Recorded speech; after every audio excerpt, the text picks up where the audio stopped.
Facebook account takeovers usually don't happen once. If the root cause isn't fixed, it keeps happening again and again. In this guide, I'll show you how to permanently stop Facebook account takeover in 2026, using the exact security layers that attackers struggle to bypass. All right, first thing, force a clean reset. Go into security settings and log out of all devices. This immediately kicks out anyone who might still have access, even silently.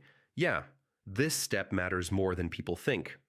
Next, change your password, but do it right. Create a brand new password that you have never used anywhere else, long, random, and unique.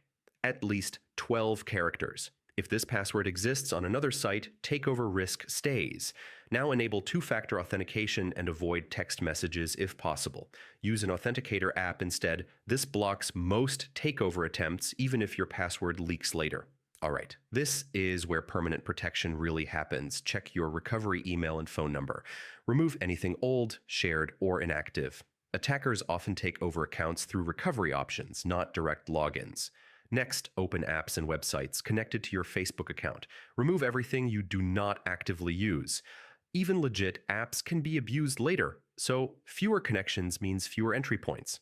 Now turn on login alerts for email and in-app notifications. This way, the moment anyone tries to access your account from a new device, you know instantly. Early alerts stop takeovers fast. Finally, tighten your privacy settings. Limit who can see your friends' list, posts, and personal info.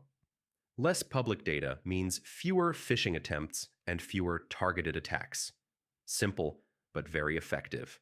And that's how you stop Facebook account takeover permanently. Once these layers are in place, breaking in becomes extremely difficult. Quick reminder, review these settings every few months. Security only works if it stays updated.